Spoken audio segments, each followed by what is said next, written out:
Bem-vindo, Engenheiro Carlos Moedas. Vamos começar pelos números de 2023, que são bastante impactantes. O setor das viagens e turismo registrou um recorde de exportações na ordem dos 25,1 mil milhões de euros. Este é o valor mais alto de sempre e representa um crescimento de cerca de 4 mil milhões de euros face ao ano anterior.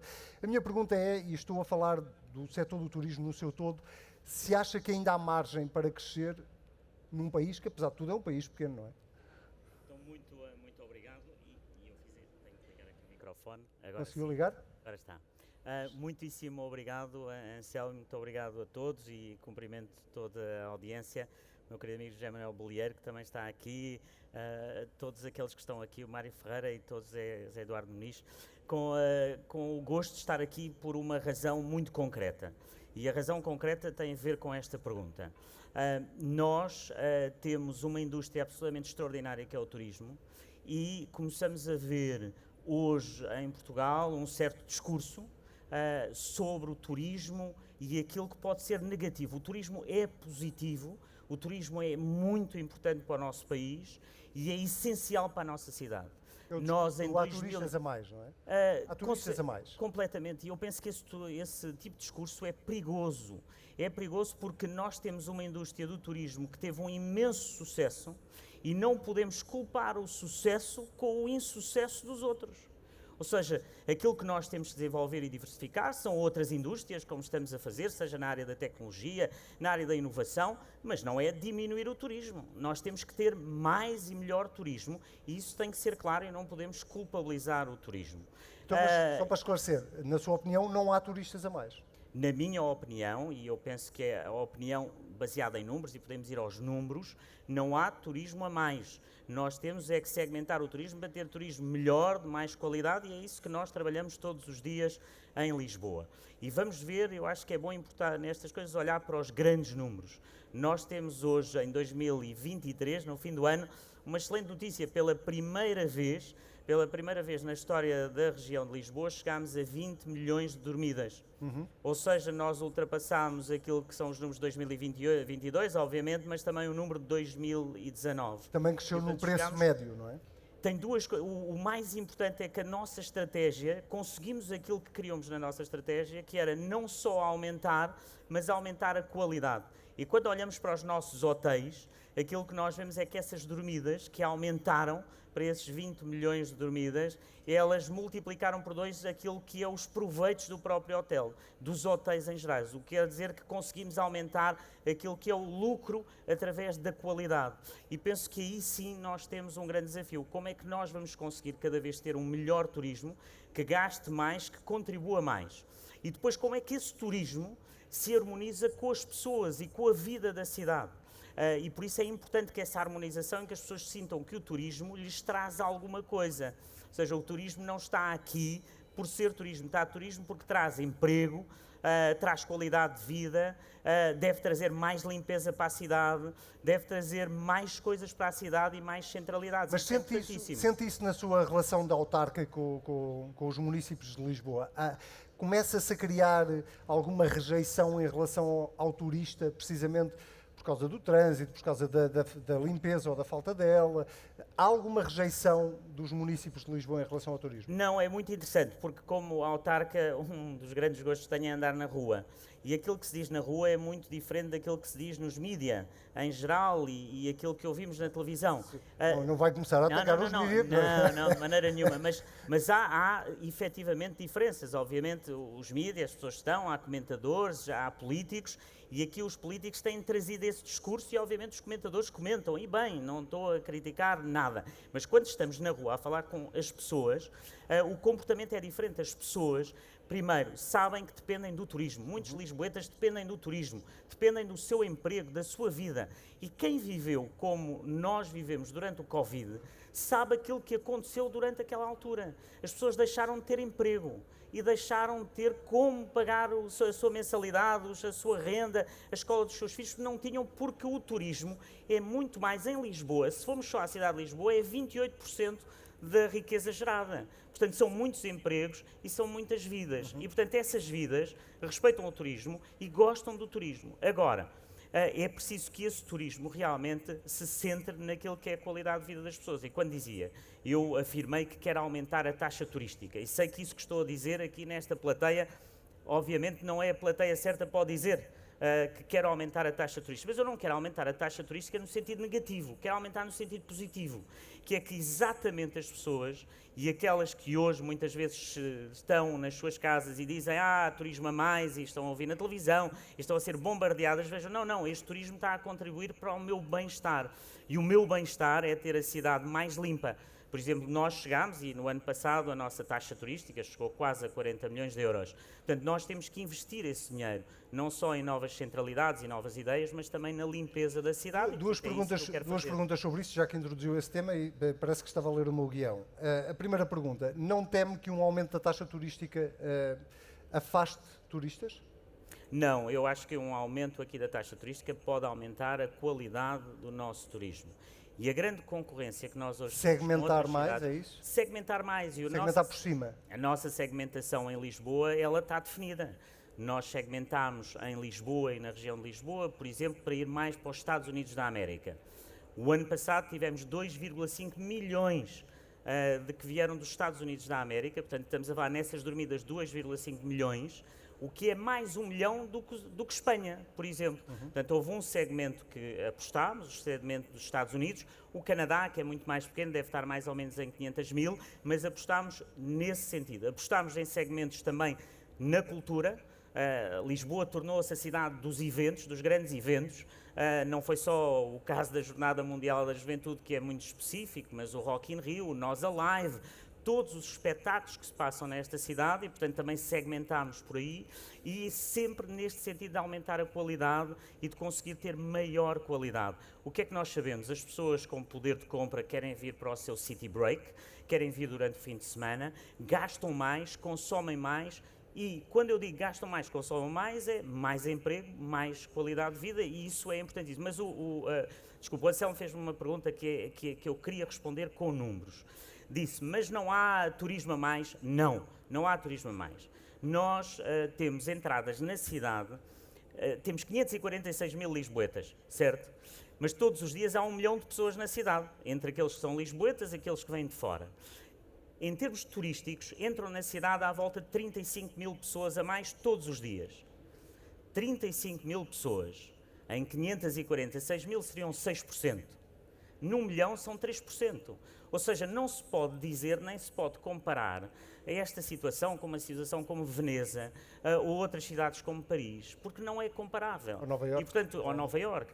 Nós, em Lisboa, temos 35 mil pessoas. É isso que a nossa população aumenta diariamente. É muito. Sim, se estivermos numa zona específica da Baixa, aí há muita gente, há muitos turistas, mas aí é que temos que criar novas centralidades. Nós ganhamos, está ali o Vítor Costa do Turismo de Lisboa, e estivemos em Itália para ganhar o prémio do melhor museu, o Museu do Tesouro Real, que ganhou o prémio do melhor museu na Europa, em Itália, para os italianos. Esse museu foi pago com a taxa turística. Ou seja, nós temos um dos melhores museus. Aliás, quem ainda não visitou, vá visitar esse museu, em que vemos coisas extraordinárias, desde uma pepita de ouro que veio do Brasil com 20 quilos. Vemos todas as joias da coroa portuguesa que estiveram escondidas. Como é que isso aconteceu? Foi com o dinheiro do turismo. Foi os turistas que pagaram aquele museu, que é um museu absolutamente... E enquanto é que está a pensar aumentar a taxa? Neste momento eu gosto de fazer... Está em 2 euros, não vou dizer um número por uma razão. Mas está em 2 euros neste momento. Está em 2 euros. 2 neste euros momento tem que haver uma consulta. Por tenho aqui esta fila toda da frente, que são pessoas que eu tenho que consultar, que vão todas dizer pode para eu não começar aumentar... Pode começar já, podemos perguntar já a cada uma delas. E, portanto, eu gosto de fazer as coisas com o processo. O processo é uma consulta aos operadores, a todos aqueles que aqui estão, falar com eles, ver o que é que podemos fazer, mas eu acho que seria bom para o turismo aumentar a taxa turística, porque isso podia-me ajudar, por exemplo, na limpeza da cidade. Se eu tiver mais dinheiro para investir nas freguesias para limpar a cidade, os lisboetas vão dizer, viva o turismo, a cidade está limpa. E eu preciso desses recursos, por exemplo. No tudo aquilo que são, o que estávamos a falar, seja o Museu do Tesouro Real, seja outras centralidades da cidade, o turismo pode mesmo ajudar. Portanto, vocês têm um contributo enorme. Portanto, a taxa turística não é nada de negativo, é positivo para um melhor turismo. E terão sempre, da minha parte, uma grande defesa do turismo, como viram aqui, como assumo publicamente. Se eu ouvi bem, não disse é há pouco contra o que turismo. a Câmara embolsou 40 milhões em taxa turística, não querendo dizer em quanto é que quer aumentar a taxa, em quanto é que gostava que a Câmara recebesse por ano em taxa turística? Isso é contra ao contrário. Não, pode não ser, se tiver mais turistas. Não, repare, mas é importante o ponto que diz, porque, e aí é que é a parte positiva, 40 milhões no orçamento da Câmara Municipal não é marginal. O orçamento de Lisboa são 1,3 mil milhões de euros. Portanto, o ponto aqui é um sinal. O ponto aqui é trazer um sinal à população. E a população precisa desse sinal. Nós vimos o que é que se passou com o alojamento local, que ainda não falámos aqui. Era para aí que eu ia. A politização total. Mas então ainda bem que pega nesse tema, porque o tema da higiene e da limpeza urbana que tem sido um dos motivos principais para o Carlos Moedas defender o aumento da taxa turística, é conseguir ter receita que permita ter uma cidade também mais limpa. Minha pergunta é, de onde é que vem o maior drama do ponto de vista de higiene e limpeza, naquilo que diz respeito ao turismo? Tem a ver com o alojamento local? Tem a ver com o quê?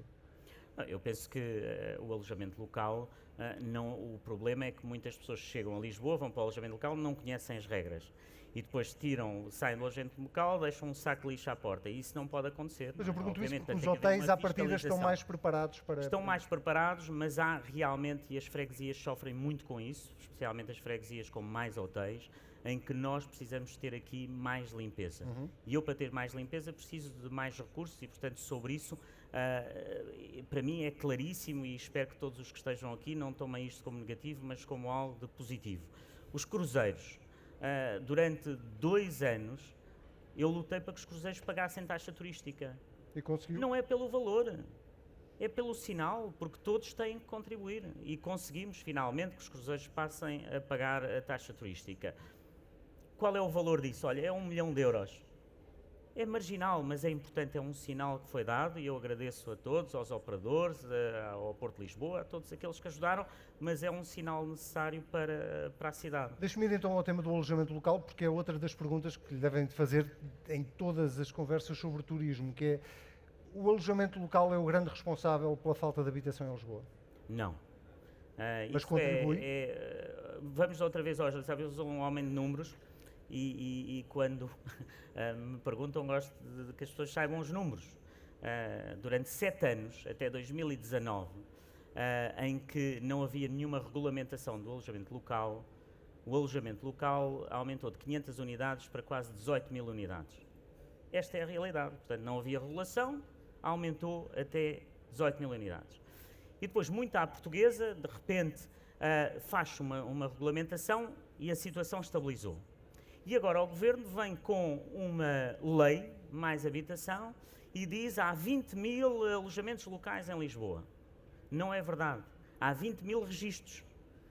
Mas fomos nos dar conta que afinal são 11 mil que estão ativos.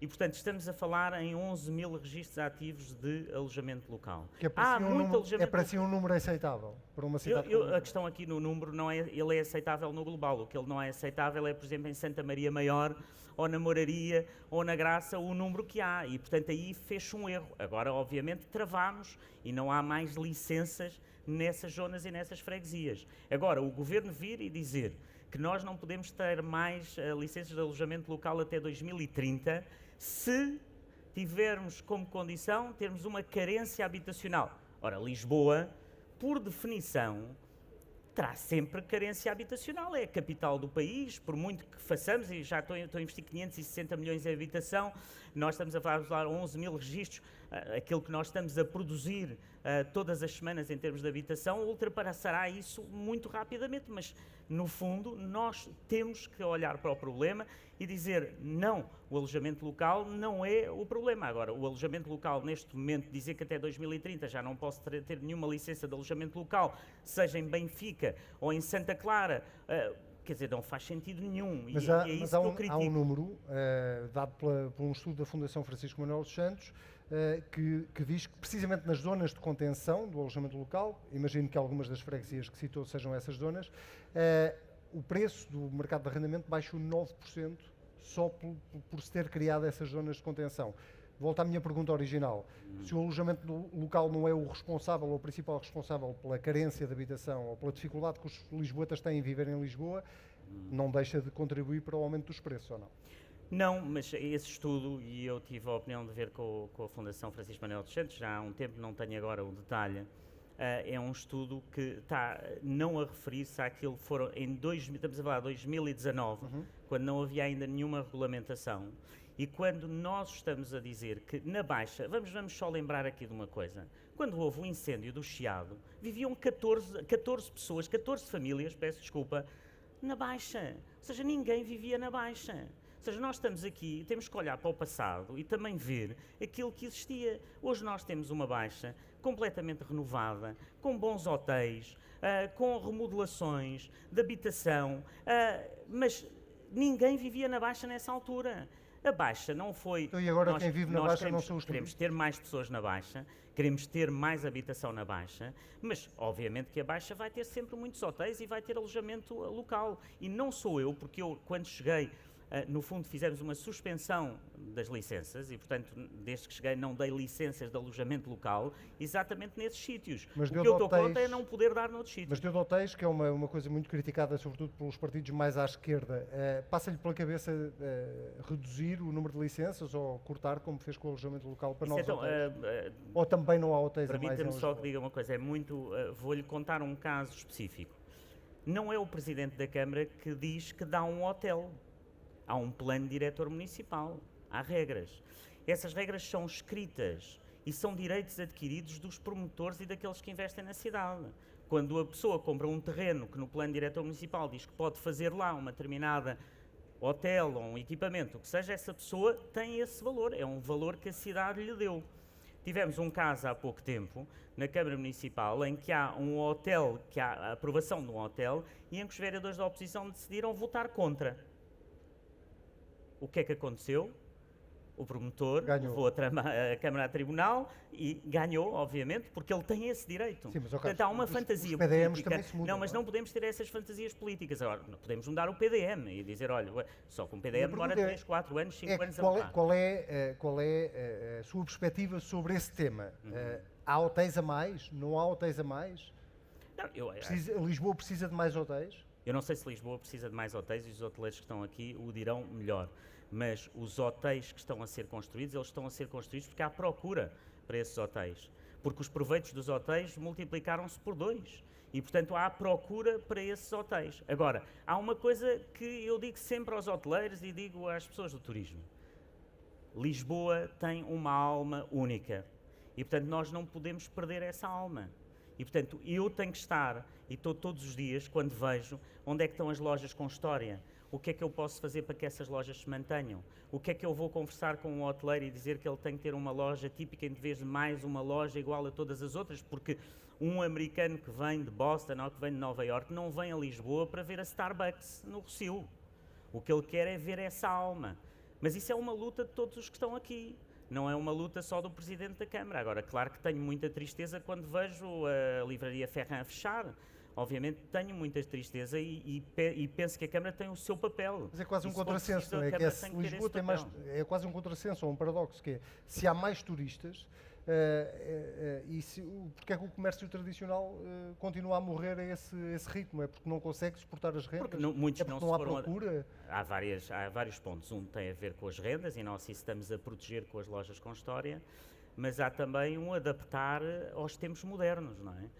Há também a loja com história, ela tem que se ir adaptando aos tempos modernos. Algumas adaptaram-se e outras não. E, portanto, é nisso que nós temos que ajudar e há aí um papel muito grande. Nós temos agora uma comissão na Câmara Municipal com várias pessoas, entre elas a Catarina Portas e outras, que pedimos para nos virem ajudar, dizer o que é que a Câmara pode fazer mais.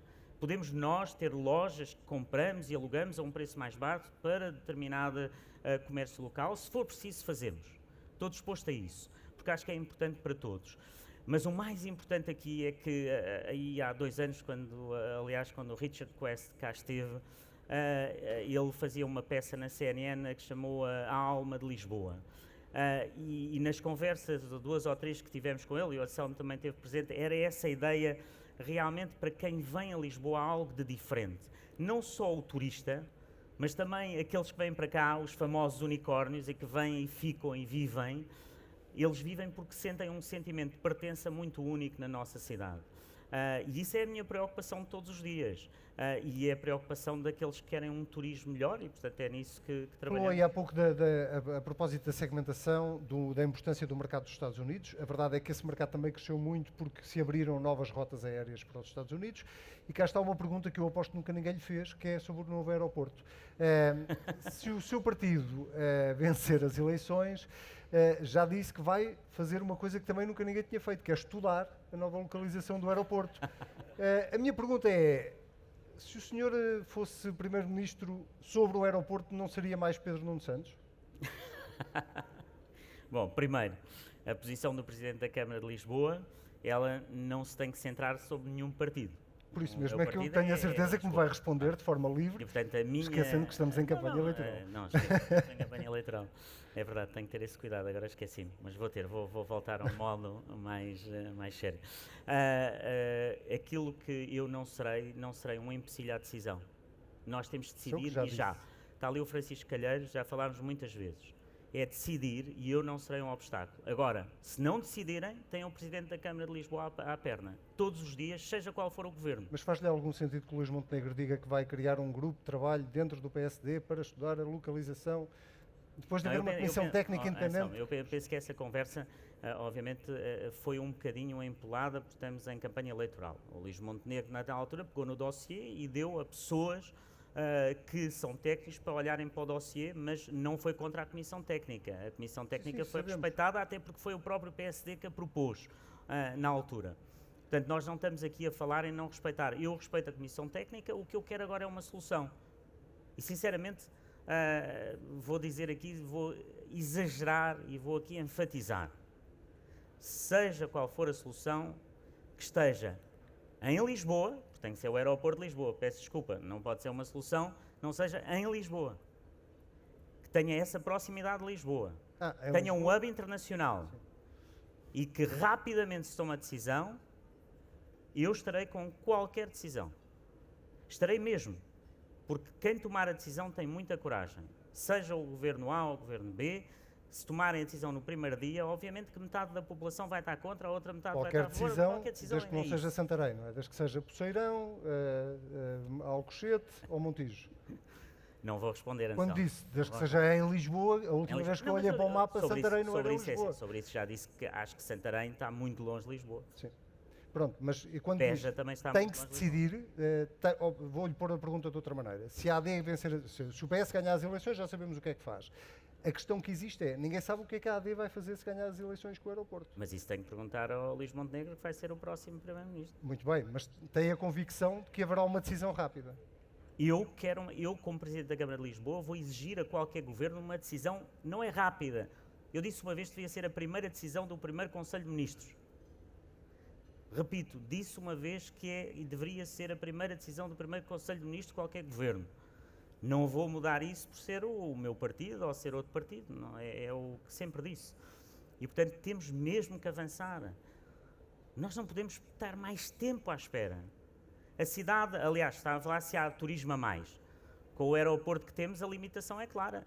Não há turismo a mais. Já está, aliás, nós já temos muitos turistas que gostariam de vir de Lisboa e que não vêm a Lisboa. Sim. Portanto, a partir daí, nós temos um problema enorme, que é a falta de coragem para decidir as coisas rapidamente. E, portanto, isso é um problema que se tem acumulado durante todo este tempo. Agora, calhou estarmos em período eleitoral, portanto, não podemos exigir isso. E a sua convicção é de que o Luís Montenegro é um líder corajoso? Isso não tenho dúvida. Eu imaginei que fosse essa a resposta. Já que estamos a falar de eleições, estamos mesmo a terminar a nossa conversa, duas perguntas rápidas sobre o turismo já agora. É claro que numa campanha eleitoral nunca se fala sobre todos os temas, quer dizer, são muitos temas da governação, mas já olhou para os programas eleitorais dos vários partidos, acha que o turismo está nos programas económicos dos partidos com a relevância e sobretudo com a estratégia que devia ter? Olha, é interessante porque é um ponto que mostra uma clivagem entre a chamada direita e a esquerda. Eu não gosto muito desta dicotomia da direita e da esquerda, mas aquilo que nós vemos nos programas mais à esquerda, primeiro é ou a inexistência, não há nada sobre o turismo, pouco sobre a economia, nada sobre tecnologia, nada sobre inovação. E, portanto, está-se a formar uma extrema-esquerda que é contra o turismo, que é contra o empreendedorismo. Aliás, se repararem na linguagem mais à esquerda, não existe a palavra empreendedor, não existe a palavra inovador. E quando o Presidente da Câmara de Lisboa diz unicórnios, riem-se, não é? Mas, pronto, faz parte da política. Portanto, eu penso que na maior parte dos programas isso não acontece. Eu espero, e não li com toda a atenção, confesso, mas que naquele que é o meu lado político, que é a AD, e também espero que no centro moderado, e eu gosto muito de falar desta moderação. Nós precisamos de moderação nos centros políticos à direita e à esquerda, que nessa moderação da esquerda e da direita, onde se encontram muitas pessoas moderadas e que acreditam na nossa economia, que seja parte dos programas. Mas uma coisa, daqueles que são mais à esquerda, tenho a certeza que não há nada. Apesar de, obviamente, agora alguém pode fazer um polígrafo e dizer que há. Mas nos mais à esquerda não há de certeza. E isso é grave para o país, porque nós sentimos que as pessoas estão com uma atitude contra a economia e contra o turismo e contra a criação de riqueza. E se nós não criarmos riqueza, é por isso que é tão importante o meu ponto sobre a taxa turística, que é, criando essa riqueza, nós podemos distribuir para o bem-estar das pessoas, e a taxa turística pode ajudar nesse sentido. O que é que mais teme do resultado das próximas eleições? E faço-lhe esta pergunta enquadrando-a. Há um cenário possível que é de ficarmos num clima de instabilidade política ou de indefinição política, se não se formarem maiorias no Parlamento. Teme que, do ponto de vista económico, o país sofra, agora não falo apenas do turismo, falo da economia no seu todo, caso não haja uma solução clara que saia das eleições do próximo dia 10 de março? Caso não se forme uma maioria parlamentar, por exemplo? Se me fizesse essa pergunta há 2 semanas... Quando as sondagens ainda não davam a AD à frente. Não, a questão aqui é mesmo que haja uma vitória clara. Obviamente que eu luto por uma vitória clara, outros que estão aqui sentados lutarão por outra vitória.